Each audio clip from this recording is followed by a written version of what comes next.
There's a live look of Mount Hood from our Visit Hood River camera along the Columbia River Gorge. You know, it was the first and only cabin ever built on the summit of Mount Hood, ushering in a new way to detect forest fires. The new documentary, Cabin in the Sky, the Mount Hood Lookout, explores the history of the iconic structure and the man who built it, Lige Coleman. Coleman set up a temporary base in a tent with a wooden floor to enable 24-hour observation during the critical fire season. He brought with him a key piece of equipment, the Osborne Firefinder, invented just 6 years earlier by William Osborne, a Portland Forest Service employee. The Firefinder allows lookouts to pinpoint wildfires as soon as they see smoke, enabling a rapid response to save lives and property.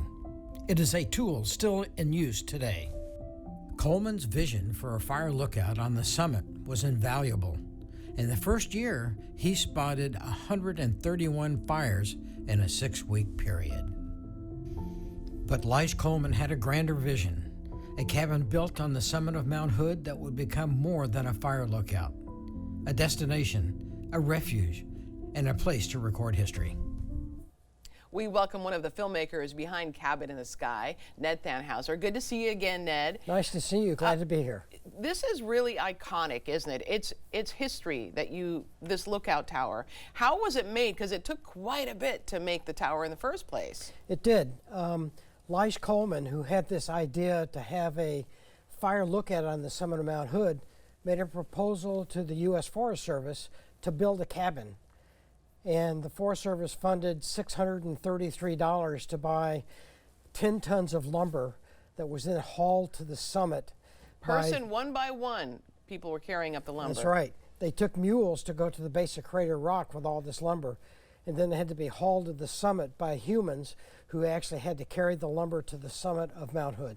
There had to be other challenges just in general when you have a cabin up there, right? Yeah, the biggest challenge was the weather. Yeah. Because they would have huge storms that would coat everything with ice, and sometimes it would shut down any activity. You couldn't see anything, and of course there are always these stories of people who were succumbed to the weather. Right. But you had to be very careful about getting up to the summit and not being overcome by the weather. Right. So the forest rangers would stay up there. Yep. Spend how long at a time? Because Coleman spent quite some time up there. Yeah, Coleman was there from 1915 to 1919, but they would only go up during the fire season. Okay. So like from June through September, October timeframe, and then they'd come down because you couldn't live up there with the huge storms in the winter. Right, too cold. Yeah. And then it became a destination spot for people to hike up to.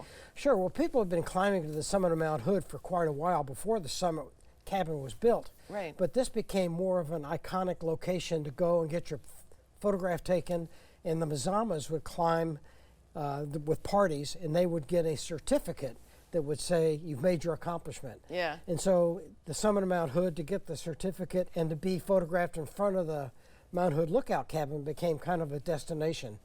And not only did people climb just to get to the summit, people got married up on there. This, yeah, exactly. Which that would take quite a bit, I would think.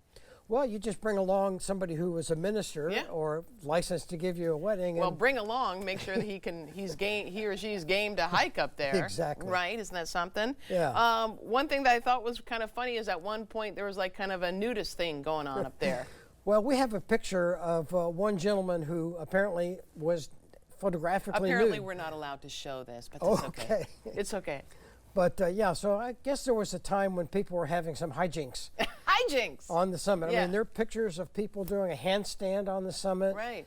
And one of the rangers who was on the summit, Matt Hall, put out a call for eggs. He wanted a dozen eggs for breakfast, and he was overwhelmed with 13 dozen eggs brought up by various parties. Yeah. And he finally had to announce, no more eggs. No more. I don't need any more. I got Exactly. it. I got it all. It really was something because then he also built, or I don't know who built, but they built 2 bathrooms. Right. One for women, one for men. Right. So because women took part in hiking up there as well. Yeah, there was quite a few women that were involved, Yeah. as well as the men in the climbing parties. Mazamas would take climbing parties of over 200 people to go up to the summit to get their summit certificate. back in the 1920s and 30s. And then, then over the years, different people stayed at the lookout over time during the forest fire season. And it was really quite, I would think, quite the challenge to stay up there. Yeah, it was. I mean, I think that they had a number of forest rangers that would sign up and go spend a year or two on the summit to do the lookout during the fire season. Yeah. And but it was pretty brutal. Sometimes the weather would get really bad, and we've got pictures of the cabin covered in ice. Yeah, and when you had the climbers come up, at least there was somebody to talk to, right? Like they would be by themselves for so long, but then they would have some company when hikers came up. Right, exactly.